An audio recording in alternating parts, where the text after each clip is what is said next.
अस्सलाम वालेकुम वरहमतुल्लाहि वबरकातुहू।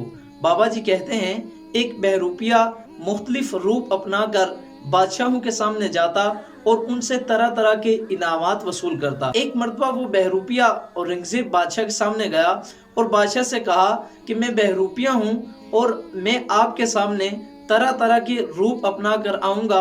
अगर आप मुझे पहचान जाएं तो मैं आपकी बादशाहत को, आपकी दानाई को, आपकी फरासत को मान जाऊंगा। बादशाह कहता है, जाओ, अगर मैं तुम्हें ना पहचान पाया तो जो तुम कीमत मांगोगे, जो तुम इनाम मांगोगे वो तुम्हें दिया जाएगा। बादशाह की तरफ से ऐलान किया जाता है कि फौजियों की भर्ती करनी है, लिहाजा 2 माह बाद इसका टेस्ट लिया जाएगा। वो बहरूपिया भी तरह तरह की मुशक्कतें उठाकर सेहतमंद आदमी के रूप में बादशाह के सामने टेस्ट देने वालों की सफ में खड़ा हो जाता है।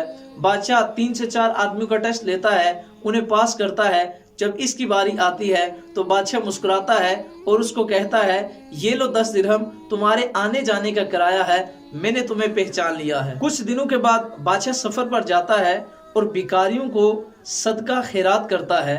उन्हीं भिखारियों में वही बहरूपिया शख्स भिखारी के रूप में आता है और बादशाह से भीख मांगता है। बादशाह सब भिखारियों को सदका खैरात देता है, लेकिन जब इसकी बारी आती है बादशाह मुस्कुराता है और उसको फिर से 10 दिरहम देता है और कहता है, ये तुम्हारे आने जाने का किराया है, मैंने तुम्हें पहचान लिया है। कुछ अरसा गुजरने के बाद बादशाह को उस्तादों की जरूरत पड़ती है, टीचर्स की जरूरत पड़ती है।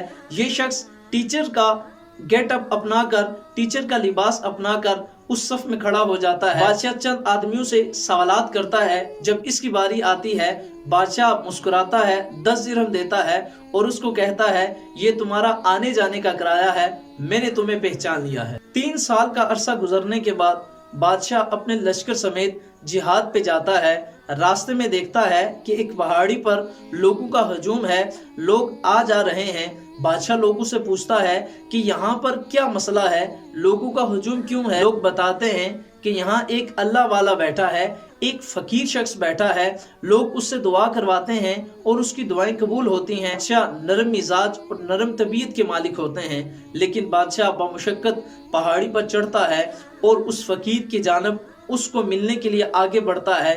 लोग उसे रोकते हैं, वो जवाब देता है कि मैं औरंगजेब बादशाह हूँ। लोग जवाब देते हैं कि ये फकीर कोई आम फकीर नहीं है, बल्कि ये फकीर वो फकीर है, जब आपकी बारी आएगी तो ये आपसे मिलेगा। जब बादशाह की बारी आती है तो बादशाह उस फकीर के सामने जाता है और दोजानू बैठ जाता है और उससे कहता है कि ए फकीर, मैं अल्लाह की राह में जिहाद करने के लिए जा रहा हूँ, आप मेरे लिए दुआ कर दीजिए कि अल्लाह मुझे जिहाद में कामयाबी अता फरमाए। वो फकीर उसको दुआएं देता है, 2-4 नसीहतें भी करता है, बच्चों पर जुल्म न करना और औरतों पर जुल्म न करना। बादशाह खड़ा होता है और वापसी की तरफ चलने लगता है। जब थोड़ा सा दूर जाता है वो फकीर खड़ा होता है और आवाज देता है, औरंगजेब बादशाह, आज तुम मुझे नहीं पहचान पाए।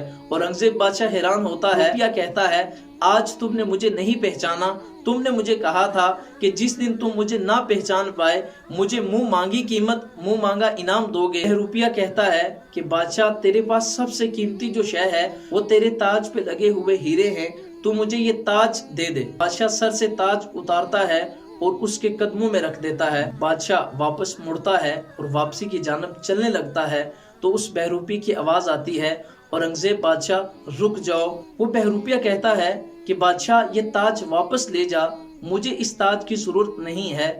बादशाह हैरान होता है। वो बहरूपिया कहता है, सारी बात समझ में आ गई, मुझे सारा फलसफा समझ में आ गया कि मैंने झूठ मूठ में ये सूरत, ये लिबास अपनाया है तो अल्लाह ताला ने तेरे जैसे बादशाह का ताज मेरे कदमों में रख दिया है। अगर मैं हकीकत में ये सूरत अपना लूं, अगर हकीकत में ये लिबास ओढ़ लूं तो फिर अल्लाह तबारक ताला सारी कायनात में मुझे अता फरमा देगा। तो दोस्तों, अगर हम अल्लाह तबारक ताला के अहकामात पर अमल करें और उसके प्यारे हबीब सल्लल्लाहु अलैहि वसल्लम के अहकामात की पैरवी करें, दुनिया और आखिरत तमाम जहानों की भलाइयाँ हमारा मुकद्दर होंगी।